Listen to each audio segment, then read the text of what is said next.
ওমর তো সেই ওমর যে ওমর তার পিতাকে পর্যন্ত ছাড় দেয় নাই। ইতিহাস লম্বা, ঘটনা লম্বা, সেদিকে আমি যাচ্ছি না, শুধু ইঙ্গিত বহন করতেছি। এই তো ছিল খলিফা, এই তো ছিল রাষ্ট্রপ্রধান, এই তো ছিল তাদের ইনসাফ। দুনিয়ার সব কিছু একদিকে, আল্লাহর হুকুম তাদের কাছে একদিকে। দুনিয়ার সমস্ত কিছুর চাইতে আল্লাহর হুকুম তার কাছে সবচেয়ে বড় ছিল। সুবহানাল্লাহ। আল্লাহ তাআলার হুকুম আমাদের কাছে সবচেয়ে বড়। আল্লাহ তাআলার হুকুম আমাদের কাছে সবচেয়ে বড় এবং শ্রেষ্ঠ হবে কোন কোন বিষয়ে? বলে সর্বোপরি বিষয়ে, সকল বিষয়ে আল্লাহ তাআলার হুকুম, আল্লাহ তাআলার বিধান, আল্লাহর বড়ত্ব, মর্যাদা সবসময় থাকবে আমাদের কাছে সবচাইতে প্রিয় এবং মর্যাদাপূর্ণ। যেমন ধরেন আমরা ইবাদত করি, ইবাদতের ক্ষেত্রে আল্লাহর হুকুমকে সবসময় বড় মনে করতে হবে, আল্লাহর হুকুমকে প্রাধান্য দিতে হবে। নিজের জীবন শাসনে আল্লাহর হুকুমকে বড় মনে করতে হবে। পারিবারিক জীবনে, সামাজিক জীবনে, রাষ্ট্রীয়ভাবে, আন্তর্জাতিকভাবে, রাজনীতি, নীতি, নৈতিকতা, সামাজিক সব ক্ষেত্রে সর্ব অবস্থায় আল্লাহর হুকুমকে প্রাধান্য দিতে হবে। কোরআনে কারিমে আল্লাহ রাব্বুল আলামিন বলতেছেন, মা আতাকুমুর রাসূল, রাসূল তোমাদেরকে যে আদেশ করেছেন, রাসূল তোমাদের জন্য যে বাণী মহাগ্রন্থ আল কোরআন নিয়ে এসেছেন, ফাখুযু, সেটাকে তোমরা গ্রহণ করো, সেটাকে তোমরা আঁকড়ে ধরো। ওমা নাহাকুম আনহু ফান্তাহু, এবং রসুল যেটাকে নিষেধ করেছেন, যেই সকল বিধিবিধান থেকে তোমাদেরকে বিরত থাকার আদেশ করেছেন, সেই সকল বিষয় থেকে তোমরা বিরত থাকো। এই হলো কোরআনে কারিমের আয়াতের তরজমা। এবার আসেন এই আয়াতের সাথে নবী করিম সাল্লাল্লাহু আলাইহি ওয়াসাল্লাম হাদিসে পাকের মধ্যে ঘোষণা করেন, লা ইউমিনু আহাদুকুম হাত্তা ইয়াকুনা হাওয়াহু তাবআন লিমা জিতু বি, তোমাদের মধ্যে কেউ ততক্ষণ পর্যন্ত পরিপূর্ণ মুমিন হতে পারবে না, মুসলিম হতে পারবে না, ইমানদার হতে পারবে না, যতক্ষণ পর্যন্ত আমি রাসূল যে সকল বিষয় বিধানাবলী তোমাদের কাছে নিয়ে এসেছি, এই বিষয় এই বিধানগুলোকে সম্পূর্ণভাবে না মানবে, ততক্ষণ পর্যন্ত সে পরিপূর্ণ ইমানদার হতে পারবে না। এই গেল এক নম্বর হাদিসের আলোচনা। দ্বিতীয় নম্বর এক হাদিসের আলোচনা হযরতে আবু হুরায়রা রাদিয়াল্লাহু তাআলা আনহু বর্ণনা করেন, আল্লাহ রাসূল সাল্লাল্লাহু আলাইহি ওয়াসাল্লাম বলেছেন, মা আমারতুকুম বিহি ফাখুযু ওয়া মা নাহাইতুকুম আনহু ফান্তাহু। নবী করিম সাল্লাল্লাহু আলাইহি ওয়াসাল্লাম বলেছেন, মা আমারতুকুম বিহি, আমি যে সকল আদেশ তোমাদেরকে দিয়েছি, ফাখুযু, সেটা তোমরা গ্রহণ করো। ওমা নাহাইতুকুম আনহু ফান্তাহু, এবং যে সকল বিষয় থেকে তোমাদেরকে নিষেধ করেছি, সেই সকল বিষয় থেকে তোমরা বিরত থাকো, তোমরা বেঁচে থাকো, সেগুলোকে পরিহার করো। এখানে হাদিসের প্রথম যেই শব্দটা মা আমারতুকুম, এই মা শব্দের মা হরফ দ্বারা উদ্দেশ্য হলো, মাকসাদ হলো, আল্লাহ তাআলার যত বিধিবিধান রয়েছে, রাসূল করিম সাল্লাল্লাহু আলাইহি সাল্লাম যত হুকুম করেছেন, যত আদেশ করেছেন, বলে সমস্ত আদেশ এই মা শব্দের মধ্যে, মা হরফের মধ্যে রয়েছে। সমস্ত হালাল বস্তু আদেশকৃত যত বিষয় আছে, সমস্ত বিষয়কে এই মার মধ্যে নিয়ে আসা হয়েছে। আর অমা নাহাইতুকুম, দ্বিতীয় মা, এই মার মধ্যে যত নিষেধ, যত হারাম, যত খারাপি আছে, বলে সমস্ত খারাপি থেকে, সমস্ত ইসলাম বহির্গত কাজ থেকে বিরত থাকা, এটাই হলো মুমিন হওয়ার সিফত, এটাই হলো মুমিন হওয়ার গুণ।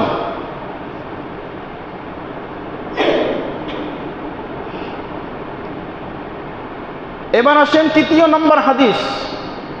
হযরতে আবু হুরায়রা রাদিয়াল্লাহু তাআলা আনহু বলতেছেন, বড় কঠিন কথা, ফাইদা আমারতুকুম বিশাইইন ফাখুযু, নবীজি বলতেছেন ফাইদা আমারতুকুম বিশাইইন ফাখুযু, যখন নবী আকরাম সাল্লাল্লাহু আলাইহি সাল্লাম তোমাদেরকে যে কোনো বিষয়, মা আমারতুকুম বিশাইইন, এখানে আমর দ্বারা উদ্দেশ্য হলো আমর লিল উজুব। আমরটা অনেকগুলো অর্থে ব্যবহৃত হয়, এখানে আমরটা ওয়াজিবের ক্ষেত্রে, অর্থাৎ আল্লাহর ফরজের পরে যত ওয়াজিবের যত হুকুম আছে, সুন্নতে মুআক্কাদা আলাল কিফায়া এবং মুবাহ, যত ধরনের হুকুম আহকাম বিধিবিধান রয়েছে, বলে মা আমারতুকুম বিশাইইন, এই শব্দের মধ্যে বলে সমস্ত আদেশকৃত বস্তুকে আল্লাহ রাসূল এখানে বুঝিয়েছেন। রসুল যত আদেশ করেছেন, রসুলের সমস্ত আদেশকে, হুকুমকে বড় মনে করা, রসুলের আদর্শকে মাথার উপরে রাখা, এই হাদিসের মাধ্যমে আমাদের স্পষ্ট বুঝে আসলো। এরপরে নবীজি বলছেন, ফাইদা আমারতুকুম বিশাইইন ফাখুযুহু মাস্তাতাতুম, তোমাদের সাধ্য অনুযায়ী, তোমাদের সাধ্য অনুযায়ী ভালো কাজগুলো তোমরা আঁকড়ে ধরো। তাহলে যেগুলো আমার সাধ্যের বাহিরে সেগুলোকে আমি ছেড়ে দিব? মাস্তাতাতুম দ্বারা উদ্দেশ্য হলো, যেমন ধরেন কোনো ব্যক্তি ওযু করতে অক্ষম, অসুস্থতার কারণে, তার রোগ বৃদ্ধি হয়ে যাওয়ার কারণে, তার প্রাণ শেষ হয়ে যাওয়ার কারণে সে যদি ওযু করতে না পারে, তাহলে সেক্ষেত্রে সে কি করবে? তায়াম্মুম করবে। মাস্তাতাতুম, এই শব্দের উদ্দেশ্য হলো, যদি ওযু করতে অক্ষম হও তাহলে তোমরা তায়াম্মুম করো, দাঁড়িয়ে দাঁড়িয়ে নামাজ পড়ো। যদি অসুস্থতার কারণে, ওজরের কারণে যদি দাঁড়িয়ে নামাজ পড়তে না পারো, তাহলে বসে নামাজ পড়ো। নবীজি এই কথা বলেছেন, মাস্তাতাতুম বিশাইইন, যদি তোমাদের সাধ্য সামর্থ্য না থাকে তাহলে সেগুলোকে আল্লাহ সহজ করেছেন। ওমা নাহাইতুকুম আনহু, আর সকল হারাম বস্তু থেকে, বলে সমস্ত হারাম, আল্লাহ যত ধরনের হারাম নিষিদ্ধ করেছেন, সমস্ত হারাম থেকে বেঁচে থাকা।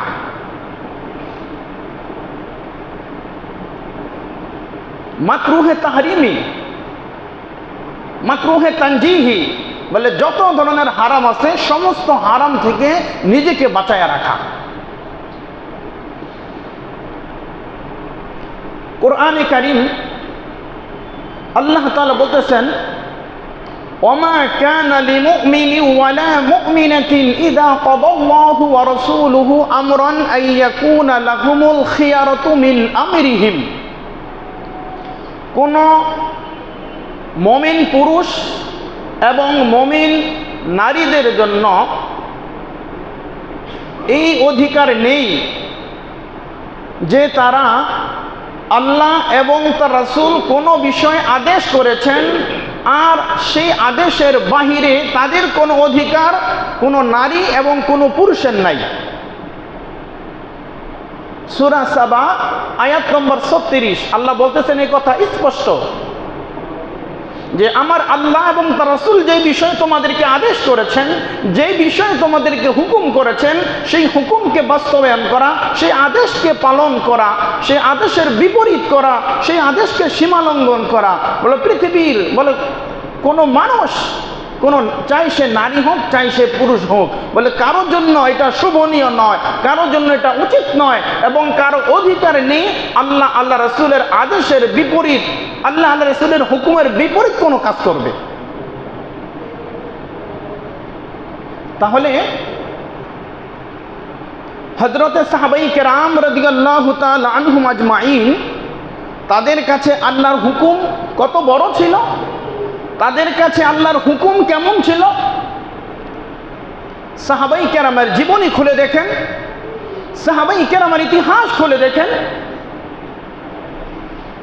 খলিফাতুল মুসলিমিন হযরত আবু বকর সিদ্দিক রাদিয়াল্লাহু তাআলা আনহু যখন রাসূলের ইন্তিকাল হয়ে গেল,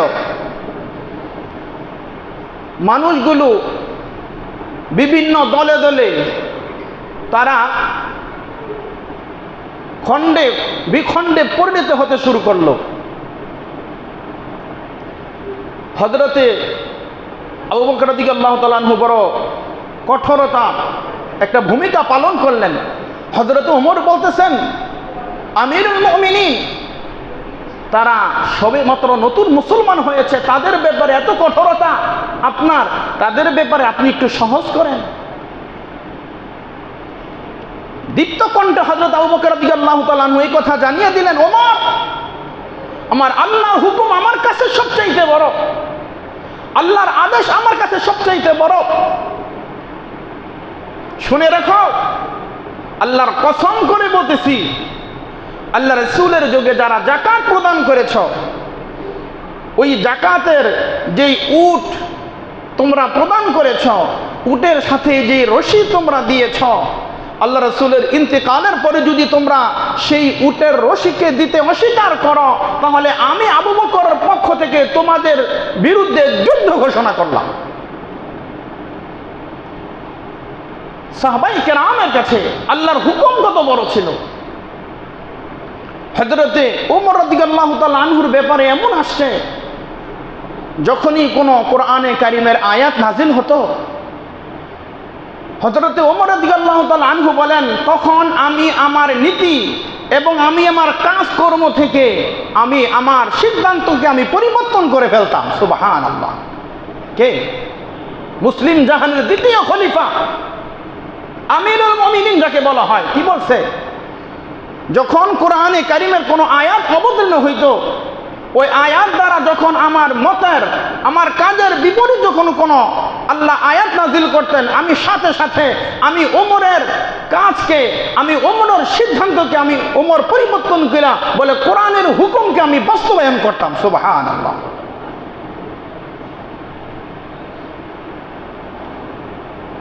মদ হারাম হওয়া সম্পর্কে যখন আয়াতে কারিমা নাজিল হয়ে গেল, একটা সময় মদ জায়েজ ছিল। যখন দেখলো মদের ভিতরে মানুষের মাতলামি শুরু হয়ে যায়, মানুষের মস্তিষ্ক ঠিক থাকে না, মানুষের জ্ঞান শূন্য হয়ে যায়, বিবেকহীন হয়ে যায়, আল্লাহ কোরআনের আয়াত নাজিল করলেন। কোরআনে কারিমের আয়াত যখন নাজিল হলো মদ হারাম হওয়া সম্পর্কে, হযরতে ওমর রাদিয়াল্লাহু তাআলা আনহু তখন তার ঘরে যেই মদ ছিল, সেই মদ সবগুলো মদ রাস্তার মধ্যে ঢেলে দিলেন। বলে এমনভাবে ড্রেনের মধ্যে ঢেলে দিয়েছেন, বৃষ্টির পানি বর্ষণ হলে যেমন রাস্তাঘাট তলিয়ে যায়, বলে এই মদের কারণে রাস্তাঘাট, ড্রেন এরকম বৃষ্টির পানির মতো প্রবাহিত হতে শুরু করেছে। চিন্তা করছেন? অপর বর্ণনার মধ্যে পাওয়া যায়, হযরতে উবাই ইবনে কাব রাদিয়াল্লাহু তাআলা আনহু যখন এই মদ হারাম হওয়ার ঘোষণা তিনি শুনেছেন, বলেছেন সামি'না ওয়া আতা'না। সুবহানাল্লাহ। সাহাবায়ে কেরাম দীপ্ত কণ্ঠে এই কথা জানিয়ে দিয়েছেন। নবীজির আদেশ যখন শুনেছেন, আল্লাহর কোরআনের হুকুম যখন বাস্তবায়ন হয়েছে, তারা বলছে কি? সামি'না ওয়া আতা'না, আমরা শুনলাম এবং আমরা মানলাম। সুবহানাল্লাহ। হযরত উবাই ইবনে কাব রাদিয়াল্লাহু তাআলা আনহু, তার কাছে যেই মদের হাড়ি ছিল, সেই মদের হাড়িগুলো রাস্তায় ঢেলে দিয়েছে। সেই মদ এমনভাবে বয়ে গিয়েছে, বলে রাস্তাঘাট বৃষ্টির পানির মতো বিচরণ শুরু করেছে। এই ছিল হযরতে সাহাবায়ে কেরাম রাদিয়াল্লাহু তাআলা আনহুম আজমাইন। হযরতে ওমর রাদিয়াল্লাহু তাআলা আনহু তার ছেলে কোনো এক সময় একটি অপরাধ করেছেন। কে? খলিফার ছেলে, রাষ্ট্রনায়ক, রাষ্ট্রপ্রধান, তার ছেলে কোনো এক সময় কোনো একটি অপরাধ করেছে, যে অপরাধের শাস্তি ছিল নির্ধারিত, নির্দিষ্ট। বলেন, হযরত ওমর রাদিয়াল্লাহু তাআলা আনহুর ছেলে যে অপরাধ করেছে সেই অপরাধের শাস্তি ছিল নির্দিষ্ট, নির্ধারিত ছিল। হযরত ওমর রাদিয়াল্লাহু তাআলা আনহু তখন বলে দিলেন, আল্লাহর কসম, আল্লাহর কোরআনের সামনে, আল্লাহর বিধানের সামনে, আল্লাহর হুকুমের সামনে আমার ছেলেকেও ছাড় দেওয়া হবে না, আমার ছেলেকে আমি ছাড় দেব না। ওমর তো সেই ওমর, যে ওমর তার পিতাকে পর্যন্ত ছাড় দেয় নাই। ইতিহাস লম্বা, ঘটনা লম্বা, সেদিকে আমি যাচ্ছি না, শুধু ইঙ্গিত বহন করতেছি। এই তো ছিল খলিফা, এই তো ছিল রাষ্ট্রপ্রধান, এই তো ছিল তাদের ইনসাফ। দুনিয়ার সব কিছু একদিকে, আল্লাহর হুকুম তাদের কাছে একদিকে। দুনিয়ার সমস্ত কিছুর চাইতে আল্লাহর হুকুম তার কাছে সবচাইতে বড় ছিল। সুবহানাল্লাহ। दुनिया की सदाकत में तेरा नाम रहेगा, बकर तेरा नाम से इस्लाम रहेगा। दुनिया की अदालत में तेरा नाम रहेगा, उमर तेरा नाम से इस्लाम रहेगा। दुनिया की सदाकत में तेरा नाम रहेगा, सिद्दीक तेरा नाम इस्लाम रहेगा। दुनिया की अदालत में तेरा नाम रहेगा, इस्लाम की बुलबुल से नाम रहेगा। अल्लाह अकबर। बोले तिनी तो हजरते ओमर। বলে দুনিয়ার যত আদালত আছে, যত বিচার কার্যালয় আছে, সবচাইতে সর্বশ্রেষ্ঠ এবং ন্যায় ইনসাফ বিচার প্রতিষ্ঠা করেছেন খলিফাতুল মুসলিমিন হযরত ওমর ইবনুল খাত্তাব রাদিয়াল্লাহু তাআলা আনহু। দুনিয়ার সমস্ত আদালতের মধ্যে হযরতে ওমর রাদিয়াল্লাহু তাআলা আনহুর এই ন্যায় বিচারের কথা স্বর্ণের অক্ষরে স্মরণীয় হয়ে থাকবে। হযরতে সিদ্দিক আকবর রাদিয়াল্লাহু তাআলা আনহু এমন সত্যবাদী ছিলেন, বলে যার সত্যবাদীরা বলে পৃথিবীর মানুষের কাছে স্মরণের অক্ষরে স্মরণীয় হয়ে থাকবে। সুবহানাল্লাহ। নবীজি মেরাজে গিয়েছেন, কাফেররা বলতেছে আবু বকর তোমার নেতা সে তো পাগল হয়ে গেছে। নাউজুবিল্লাহ। কেন? সে নাকি এক রাতের মধ্যে মেরাজ করে আসলো। বলে আমার নবী মুহাম্মদ বলেছে? বলে হ্যাঁ। সিদ্দিক আকবর বলতেছেন সাদ্দাক্তা, আমি বলতেছি নবী যা বলেছেন সব সত্য বলেছেন। সুবহানাল্লাহ। নবী জিজ্ঞাসা, আবু বকর তুমি এত এত কঠোরভাবে আমার এই কথার উপরে বিশ্বাস কিভাবে করলা? বলে ইয়া রাসূলুল্লাহ আসদুকুল আমিন, আপনি সত্যবাদী, আপনি আল্লাহ রাসূল, আপনার জবান মোবারক দ্বারা কখনো মিথ্যা কথা বের হতে পারে না। আপনার কথা, আপনার কাজ কর্ম, এটাই আমাদের হুকুম, এটাই আমাদের জন্য আদেশ। ইয়া রাসূলুল্লাহ আপনি কখনো মিথ্যা কথা বলতে পারেন না, আপনার কথাই সত্য। সুবহানাল্লাহ। নবীজি বললেন আবু বকর তোমার নাম আজ থেকে হয়ে গেল সিদ্দিক। সুবহানাল্লাহ। এই ছিল হযরতে সাহাবায়ে কেরামের জীবন আদর্শ। তারা আল্লাহর হুকুমকে বড় মনে করেছেন, তাদের পরিবার পরিজন সব কিছুকে বিসর্জন দিয়েছেন আল্লাহর হুকুমের সামনে, আল্লাহর আদালতের সামনে, বলে কাউকে কোনো পরোয়া করে নাই।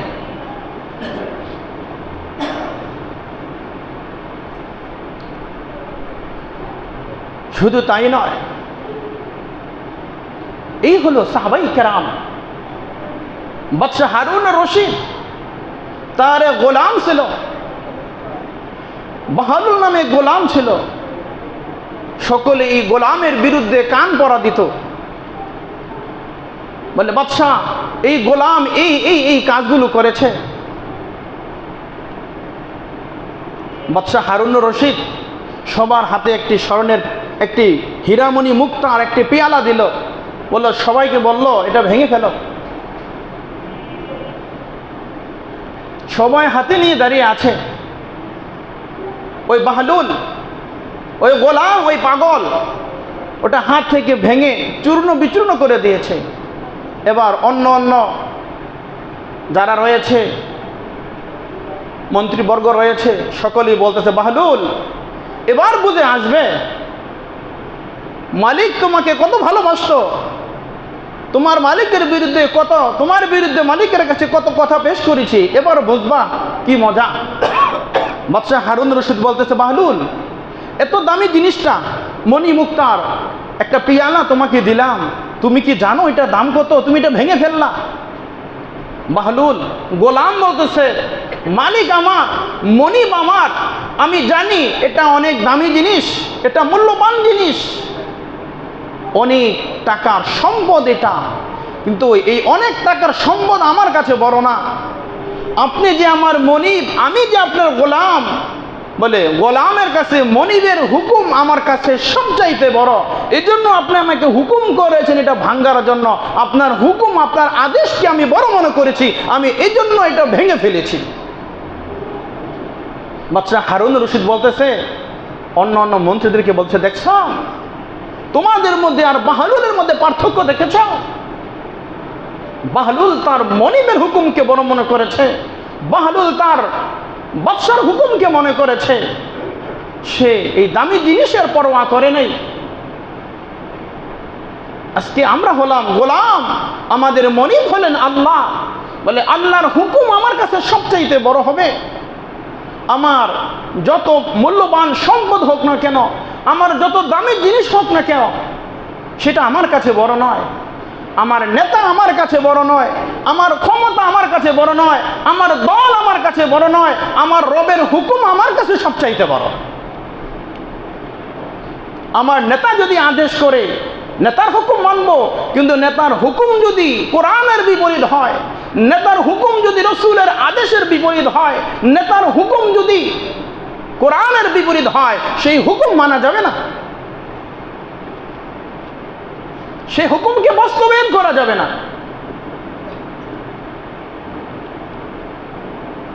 আজকে গোলামের ভিতরে কি এত আঁট ছিল, কি আনুগত্য ছিল। আজকে আমরা মুসলমান, আমাদের ভিতরে আজকে আনুগত্য নেই। আজকে আল্লাহর হুকুমকে আমরা ছেড়ে দিচ্ছি, আল্লাহর হুকুমকে আজকে আমরা বাস্তবায়ন করতে পারতেছি না। 1 লক্ষ বা 2 লক্ষ 24,000 পয়গম্বর নবী আলাইহিস সালাম যারা দুনিয়াতে আসছেন, বলে সমস্ত নবী রাসূল তারা তাদের জীবনের চাইতে আল্লাহর হুকুমকে সবচেয়ে বড় এবং শ্রেষ্ঠ মনে করেছেন। সুবহানাল্লাহ। কি বলেন? নিজের পরিবার পরিজনের চাইতে, নিজের ক্ষমতার চাইতে, নিজের দলের চাইতে, সব কিছুর চাইতে বলে আল্লাহর হুকুমকে বড় মনে করেছেন। ইব্রাহিম আলাইহিস সালাম যখন দেখলেন তার পিতা একজন মূর্তি পূজা করত। ইব্রাহিম আলাইহিস, আমি ইতিপূর্বে আলোচনা করেছিলাম, ইব্রাহিম আলাইহিস সালাম যখন দেখলেন তার পিতা মূর্তি পূজা করতেছে এবং তার জাতি মূর্তি পূজায় লিপ্ত, ইব্রাহিম আলাইহিস সালাম তাওহীদের দাওয়াত দিয়েছে, আল্লাহর হুকুমের দাওয়াত দিয়েছে, একাত্মবাদের দাওয়াত দিয়েছে। আল্লাহর হুকুম আমার কাছে সবচাইতে বড়। তিনি তার জাতির সাথে তিনি বিরোধিতা করেছেন, এমনকি নিজের পিতার বিরুদ্ধে চলে গিয়েছেন। قال أفتعبدون من دون الله ما لا يضركم شيئا ولا ينفعكم। বলতেছে তোমরা এমন এক রবের ইবাদত করো যে রব তোমাদেরকে না কোনো উপকার করতে পারে, না কোনো ক্ষতি সাধন তোমাদেরকে করতে পারে, এমন রবের ইবাদত তোমরা করতেছ। ইব্রাহিম আলাইহিস সালাম আল্লাহর হুকুম তার কাছে ছিল সবচাইতে বড়। তিনি এই মূর্তি পূজক তার পিতাকে তিনি প্রাধান্য দেয় নাই, তার জাতিকে প্রাধান্য দেয় নাই, এই জাতিকে লাঠি মেরেছে, বলে চললাম তোমাদের এই জাতিকে ছেড়ে। ইব্রাহিম আলাইহিস সালামের এই চেতনা দেখে কি করল, তার জাতি এবং তার পিতা সহ তার জন্য অগ্নিকুণ্ড বানায়া নিল। ইব্রাহিম আলাইহিস সালামকে এবার আগুনে নিক্ষেপ করা হবে। ইব্রাহিম আলাইহিস সালামকে আগুনে নিক্ষেপ করা হলো। আল্লাহ রাব্বুল আলামিন বলেন, কুলনা ইয়া নারু কুনি বারদাও ওয়া সালামান আলা ইব্রাহিম। আল্লাহ রাব্বুল আলামিন আগুনকে হুকুম করলেন, কুল, হে আগুন, ইয়া নার, বারদান ওয়া সালামান, আমার ইব্রাহিমের প্রতি শান্তিদায়ক ঠান্ডা হয়ে যাও। সুবহানাল্লাহ। হে আগুন, আগুনকে আল্লাহ হুকুম করেছেন, আদেশ করেছেন, বারদা, ঠান্ডা হয়ে যাও। কেমন ঠান্ডা? বরফের মতো ঠান্ডা। আমার ইব্রাহিমের কষ্ট হবে? আল্লাহ বলছেন না না, বরফের মতো ঠান্ডা না, বারদাও ওয়া সালামান। সালামান মানে কি? শান্তি। বলে শীতল, শান্তিদায়ক, আরামদায়ক ঠান্ডা আমার ইব্রাহিমের প্রতি হয়ে যাও। সুবহানাল্লাহ। ইব্রাহিম আলাইহিস সালাম আগুনে বসে সুন্দর বসে আছেন। নমরুদ বলতেছে, এই আগুন, তোমার কি কোনো পাওয়ার নাই? তোর কোনো শক্তি নাই ইব্রাহিমকে জ্বালিয়ে পুড়িয়ে ছারখার করে দেওয়ার? আগুন উত্তর দিতেছে, এরে নমরুদ, এরে কাফেরের বাচ্চা, আমি আগুনের শক্তি আছে কিনা, আমার ক্ষমতা আছে কিনা, তুই নমরুদ আমার ভিতরে আয়, তোর মতো নমরুদকে মিনিটের মধ্যে জ্বালাইয়া পোড়াইয়া ছারখার করে দিব। কিন্তু আল্লাহর হুকুম নাই। আল্লাহ বলছেন আমার হুকুম সবচাইতে বড়। এই আগুন আমার ইব্রাহিমকে জ্বালানো তো দূরের কথা, আমার ইব্রাহিমের একটা পশম তুই করবি না। সুবহানাল্লাহ। আগুন থেকে ইব্রাহিম আলাইহিস সালাম যখন 40 দিন পর বের হয়ে গেল,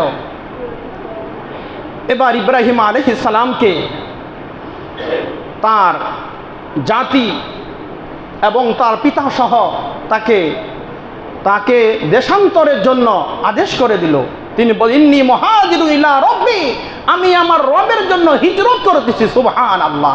আমি আমার ধর্মের জন্য, আমি আমার ইসলামের জন্য, আমি আমার ঈমানের জন্য, আমি আল্লাহর হুকুম বাস্তবায়ন করার জন্য, আমি আল্লাহর হুকুম সবচাইতে বড়, আল্লাহর হুকুমকে পালন করার জন্য ইন্নী মুহাজিরুন ইলা রাব্বি ইন্নাহু হুয়াল আজিজুল হাকিম, আমি আমার রবের দিকে ছুটলাম। সুবহানাল্লাহ। ইব্রাহিম আলাইহিস সালাম হিজরত শুরু করে দিয়েছে, নিজের দেশ ছাড়ছে, পিতৃভূমি, এই ভূমিকে পর্যন্ত ছেড়ে দিয়েছে। কিসের জন্য? আল্লাহর হুকুম তার কাছে বড়, আল্লাহর হুকুমকে বাস্তবায়ন করার জন্য। এরপর ইব্রাহিম আলাইহিস সালাম তার বয়স যখন 86 বছর বয়সে আল্লাহ তাআলা তাকে একটি পুত্র সন্তান দিলেন, যার নাম হলো ইসমাঈল। এই 86 বছর পরে একটি পুত্র সন্তান যখন আল্লাহ দিলেন, আল্লাহ বলতেছেন, ইব্রাহিম, তুমি এবং তোমার স্ত্রী হাজেরা, এই হাজেরাকে সহ তোমাকে বনবাসে যেতে হবে, তোমাকে মক্কার মরুভূমিতে সেখানে অবস্থান করতে হবে। কিতাবের মধ্যে লেখছে, ইব্রাহিম আলাইহিস সালাম যখন শিশু ইসমাঈল এবং তার প্রাণপ্রিয় স্ত্রী হাজেরাকে রেখে আসলেন, রাখার সময় যখন ইব্রাহিম আলাইহিস সালাম ফিরে আসতেছেন, স্ত্রী পিছন থেকে ধরেছে, স্বামী আমার, আপনার কি একটু মায়া লাগে না? আপনার কি একটু দয়া হয় না? 86 বছর পরে একটি পুত্র সন্তান আল্লাহ আপনাকে দিয়েছেন, আপনি দোয়া করেছেন, রব্বি হাবলি মিনাস সালিহিন, বারবার দোয়া করার পরে 86 বছর বয়সে একটি পুত্র সন্তান আপনাকে দিলেন, যেই সময় আপনার চুলগুলো শুভ্রতা, আপনি দুর্বল হয়ে গেছেন, এই বৃদ্ধ বয়সে সন্তানের জন্য মায়া লাগে না? ইব্রাহিম আলাইহিস সালাম কোনো কথা বলে না। স্ত্রী দ্বিতীয়বার প্রশ্ন করলেন, তৃতীয়বার প্রশ্ন করলেন, চতুর্থবার স্ত্রী বলতেছে, প্রাণের স্বামী আমার, আপনি কি এখানে আপনি নিজে ইচ্ছায় রেখে গেলেন, না আপনার রব আপনাকে হুকুম করেছে, না আল্লাহ আপনাকে আদেশ করেছেন এখানে রেখে যাওয়ার জন্য? ইব্রাহিম আলাইহিস সালাম শুধু এতটুকু বলেছে, হাজেরা, আমি আমার নিজের ইচ্ছায় নয়, আমার রবের হুকুমকে বাস্তবায়ন করার জন্য, রবের হুকুমকে পালন করার জন্য তোমাদেরকে এখানে রেখে গেলাম। স্ত্রী হাজেরা বলতেছে, তাহলে আপনি চলে যান, আপনার সাহায্যের প্রয়োজন নাই, আমার রব আমাদেরকে কষ্ট দিবে না, আমার রব আমাদেরকে সাহায্য করবে। সুবহানাল্লাহ। আল্লাহর হুকুম বাস্তবায়ন করছে। কি হয়েছে? যখন পানির প্রয়োজন ছিল, ইসমাঈল আলাইহিস সালামকে রেখে হাজেরা আলাইহিস সালাম দেখা যায় অনেক দূরে পানির মতো দেখা যায়, দৌড় দিয়েছে, সেখানে গিয়ে দেখে বালু চিকচিক করতেছে, সেখানে পানি না। এভাবে একবার দুইবার নয়, 7 বার দৌড় দিয়েছেন। এরপরে হঠাৎ করে তিনি চিন্তা করলেন, আমার ইসমাঈলের কি খবর? ফিরে এসে দেখে ইসমাঈল আলাইহিস সালাম শিশু বাচ্চা খেলাধুলা করতেছে, তার পায়ের গোড়ালির পদ আঘাতে আল্লাহ জমিন ভেদ করে, জমিন থেকে আল্লাহ একটি নহর ব্যবস্থা করে দিয়েছেন, যেই নহর হলো, যেই কূপের নাম হলো জমজম। সুবহানাল্লাহ। আল্লাহর হুকুমকে পালন করেছে, আল্লাহর হুকুমকে বাস্তবায়ন করেছে। আল্লাহর হুকুম তাদের কাছে সবচেয়ে বড় ছিল। আল্লাহর কুদরত দেখাইয়া দিছে, কুরবানি করেছে, আল্লাহ হুকুম দেখাইয়া দিছে, আল্লাহ মর্যাদা দেখাইয়া দিছে, পদ মর্যাদা আল্লাহ বাড়াইয়া দিছে। বলে সেই পানি গোটা বিশ্বের সমস্ত হাজী সাহেবরা যারা যান সেখানে এই জমজমের পানি তারা সেখান থেকে পান করেন। সুবহানাল্লাহ। শুধু তাই নয়, যারা হাজী সাহেবরা সাফা মারওয়া যারা সাই করেছেন, যারা দৌড় দিয়েছেন, সেখানে মধ্যখানে যাওয়ার পরে কিছু একটা লাইট থাকে অল্প সময়ের জন্য। বলে এই সময়টা হাজেরা আলাইহিস সালাম দৌড় দিয়েছেন কেন? ওই জায়গাটা ছিল একটু নিচু, ঢালু ছিল। ওই জায়গাটা যাওয়ার মধ্যে তার কলিজার টুকরা সন্তান ইসমাইলকে দেখা যাইত না। এই জন্য ওই জায়গাটা দৌড় দিয়া পার হইতেন। দৌড় দিয়া পার হয়ে আবার একটু উঁচু জায়গায় গিয়ে দেখতেন কলিজার টুকরা সন্তান ইসমাইল কি করতেছে। সুবহানাল্লাহ। বলে আল্লাহ তাআলার কাছে এটা এত ভালো লাগছে, এই জন্য সমস্ত হাজী যারা পুরুষ হজ এবং উমরা করবে যারা, বলে পুরুষের জন্য ওই জায়গাটাকে আল্লাহ দৌড় দেওয়া তাদের জন্য এটা ওয়াজিব করে দিয়েছেন, কেউ বলেছেন মুস্তাহাব করে দিয়েছেন। আর যারা নারী মহিলা তারা স্বাভাবিক হাঁটার চাইতে একটু দ্রুত গতিতে ওই জায়গাটাকে হাঁটবে। তাহলে আল্লাহ তাআলা কেমন, আল্লাহ তাআলার হুকুমকে বড় মনে করার কারণে আল্লাহ তাআলা উম্মতের জন্য কত এক সুন্দর এক ব্যবস্থা আল্লাহ করে দিয়েছেন। এরপরে খানায়ে কাবা যখন নির্মাণ করতে হবে, ইসমাইল আলাইহিস সালাম এবং ইব্রাহিম আলাইহিস সালাম ফেরেশতাদের মাধ্যমে সাহায্যে খানায়ে কাবা তারা নির্মাণ করেছেন। সেখানেও তিনি চরম এক পরীক্ষা দিয়েছেন। তিনি ইব্রাহিম আলাইহিস সালামের ছেলে কলিজার টুকরা ইসমাইল যখন 8 থেকে 13 বছর বয়স হলো, এই 13 বছর বয়স হওয়ার পরে আল্লাহ স্বপ্নে দেখাইলেন, ইব্রাহিম তোমার সবচেয়ে প্রিয় যে বস্তুটা সেই বস্তুটাকে কুরবানি করো। ইব্রাহিম আলাইহিস সালাম 100 উট আল্লাহর রাস্তায় কুরবানি করে দিয়েছে। 7ই জিলহজ। তারপরের দিন আবার স্বপ্নে দেখা, ইব্রাহিম তোমার সবচেয়ে প্রিয় বস্তু সেটা আমি আল্লাহর জন্য কুরবানি করো। আবার কুরবানি করেছেন উট। এভাবে 9 জিলহজ যখন আবার কুরবানি করলেন, 10 জিলহজ 9 জিলহজ রাত্রে আবার স্বপ্নে দেখার পরে এবার ইব্রাহিম আলাইহিস সালাম চিন্তা করতেছেন আমার সবচেয়ে প্রিয় বস্তু হলো আমার ছেলে ইসমাইল। ইসমাইলকেই মনে হয় কুরবানি করার কথা বলা হয়েছে। বলে এর চাইতে প্রিয় আমার আর কোনো বস্তু পৃথিবীতে নাই। ছেলেকে স্পষ্ট জানায় দিলেন, ইয়া বুনাইয়া ইন্নী আরা ফিল মানাম, হে আমার পুত্র আমি স্বপ্নে দেখেছি আমার সবচেয়ে প্রিয় বস্তুকে কুরবানি করার জন্য, তোমার কি অভিমত বলো। আমরা হইলে কত হুজুরের কাছে যাইতাম মাসআলা জায়েজ করার জন্য, ঠিক ব্যবসা যদি জানে হারাম এরপরে জায়েজ করার জন্য আসে হুজুরের কাছে, হুজুর একটু বলে দেখেন না, একটু কিতাব পৃষ্ঠা উল্টাইয়া কোনো মতে এই সূরাতটা জায়েজ আসেনি। ইব্রাহিম আলাইহিস সালাম কোনো স্বপ্নের কোনো তাবির করে নাই, স্বপ্নের কোনো ব্যাখ্যা করে নাই। আমরা হইলে মনে করতাম কি, আরে স্বপ্নে তো মানুষ কত কিছুই দেখে, স্বপ্নে মানুষ কত কিছুই তো দেখে, এই স্বপ্নে দেখছি আর কি। আল্লাহ বলতে সবচেয়ে প্রিয় বস্তু কুরবানি করার জন্য, তাই বলে কি সন্তানকে কুরবানি করতে হবে না। বন্ধু স্বপ্নের কোনো তাবির করেন নাই, স্বপ্নের কোনো ব্যাখ্যা করে নাই, স্পষ্ট দিনে এই কথা জানিয়েছেন। আল্লাহ আমাকে হুকুম করেছেন, আল্লাহ আমাকে আদেশ করেছেন, আল্লাহর হুকুম আমার কাছে বড়, ইসমাইলকেই কুরবানি করতে হবে। ইব্রাহিম আলাইহিস সালাম সন্তানকে সাফ সাফ জানিয়ে দিলেন, ইন্নী আরা ফিল মানাম, হে পুত্র স্বপ্নে দেখেছি, তোমার কি অভিমত বলো। ইয়া আবাতি ফাআল, হে আমার পিতা, ইয়া আবাতি ফাআল মা তুমার, আল্লাহ আপনাকে যে আদেশ করেছেন, যে হুকুম করেছেন, সেই হুকুমকে আপনি বাস্তবায়ন করেন। আল্লাহর হুকুম আপনার কাছে সবচেয়ে বড়, আপনি আল্লাহর পয়গম্বর। সুবহানাল্লাহ। ইতিহাস আপনারা জানেন, সেদিকে যাচ্ছি না আমি। ছুরি ইব্রাহিম ইসমাইল আলাইহিস সালামের যখন গলার মধ্যে ছুরি চালিয়েছে, ইব্রাহিম আলাইহিস সালামের ছুরি ইসমাইলকে কাটতেছে না। ইব্রাহিম আলাইহিস সালাম রাগে ছুরি ফেলে দিলেন, পাথরের উপর ছুরি পড়ে পাথর খণ্ডে বিখণ্ডে পরিণত হয়েছে। ইব্রাহিম আলাইহিস সালাম বলতেছে, এ ছুরি তোমার কি কোনো ধার নাই? তুমি কি পারো না ইসমাইলকে জবে করার জন্য, ইসমাইলকে কুরবানি করার জন্য? আল্লাহ ছুরির জবান খুলে দিয়েছে।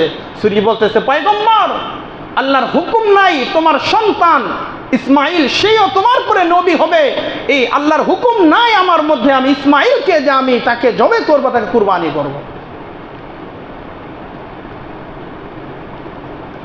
এরপরে ইব্রাহিম আলাইহিস সালাম যখন দেখলেন ছুরি কাটতেছে না, ইসমাইল আলাইহিস সালাম বলে, আব্বা মনে হয় আমার চেহারা দেখলে মনে হয় মায়া লাগতেছে, আব্বা আমার চেহারাটাকে ঘুরে নেন, আমার হাত পাগুলো ভালো করে বেঁধে নেন, যাতে আমি নড়াচড়া করতে না পারি, আপনার কষ্ট না হয়। ইব্রাহিম আলাইহিস সালাম যখন ছুরি চালালেন, বেহেশতের থেকে আল্লাহ ফেরেশতার মাধ্যমে দুম্বা দিয়ে দিলেন, ইসমাইলকে সরাইয়া দিলেন, দুম্বা কুরবানি হয়ে গেল। ইসমাইল আলাইহিস সালাম এরপরে দেখে বেহেশতের দুম্বা কুরবানি হয়ে গেছে। আল্লাহ বলতেছেন,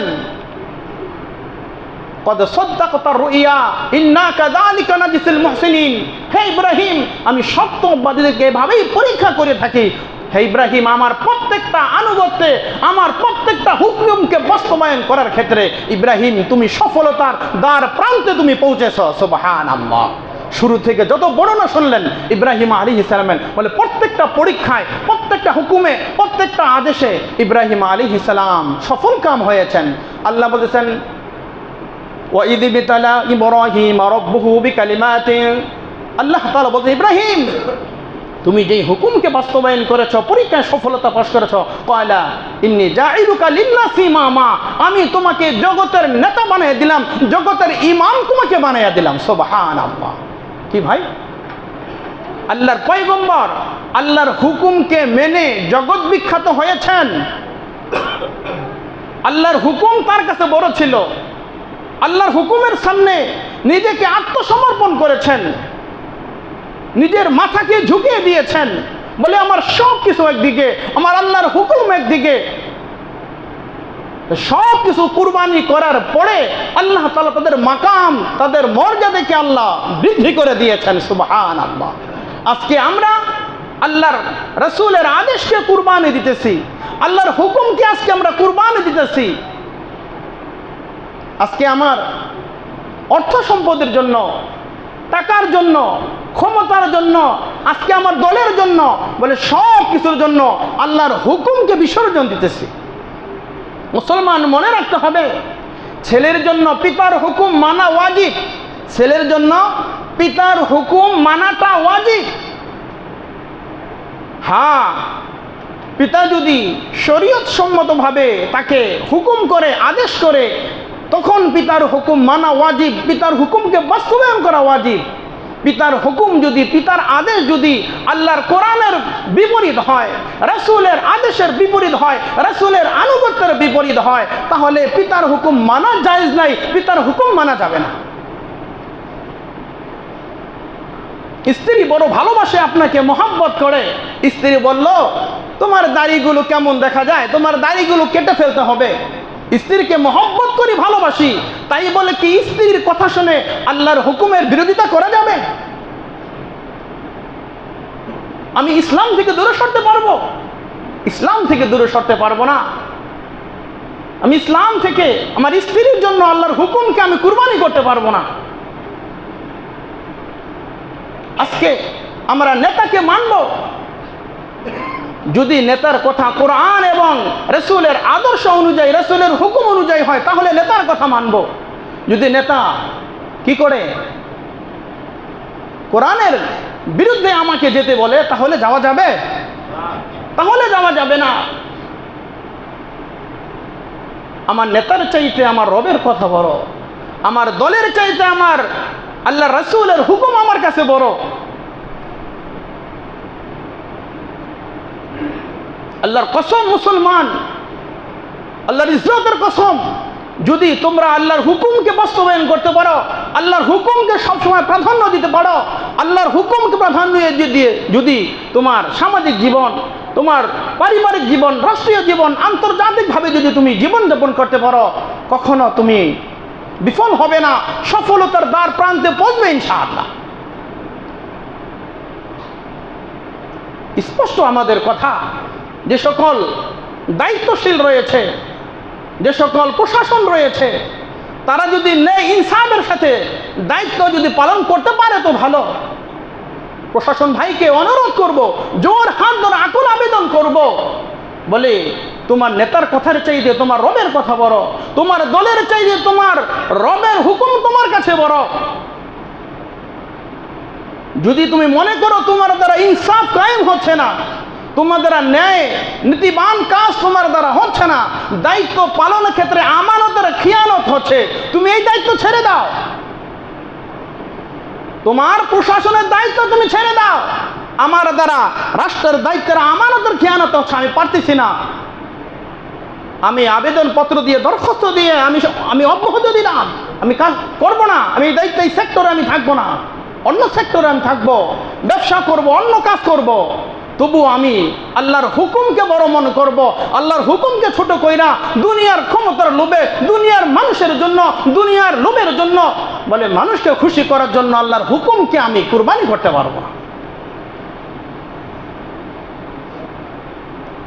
আল্লাহর হুকুমকে সবসময় বড় মনে করতে হবে।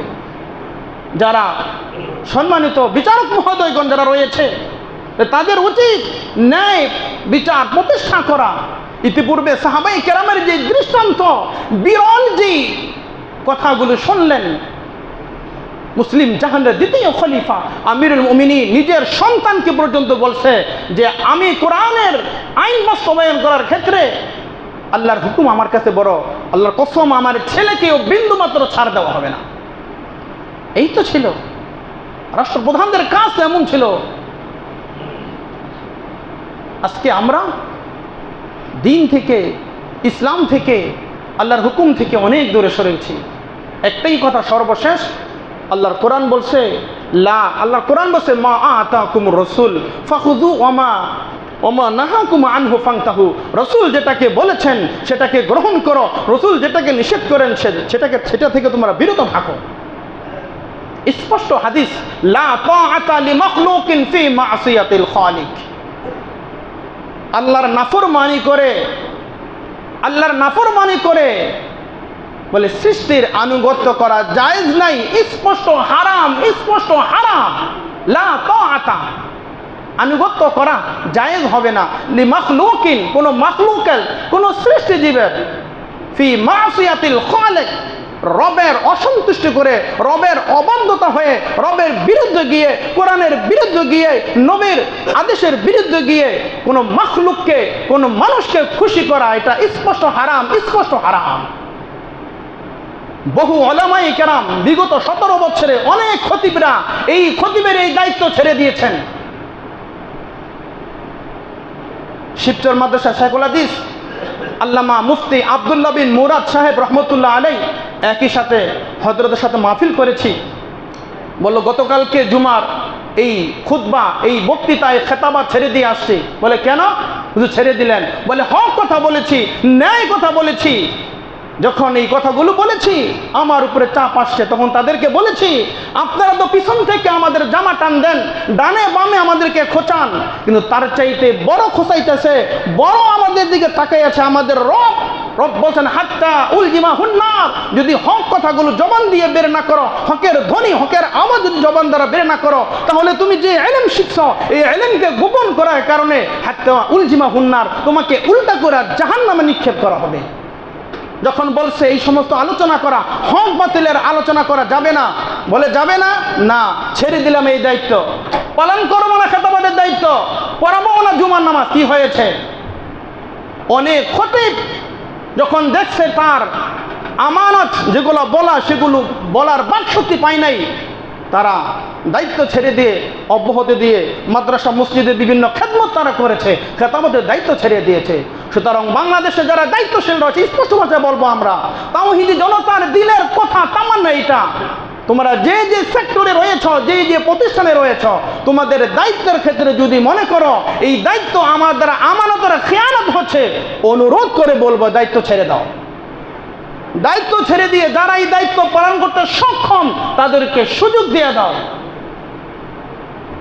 তাদেরকে সুযোগ দাও।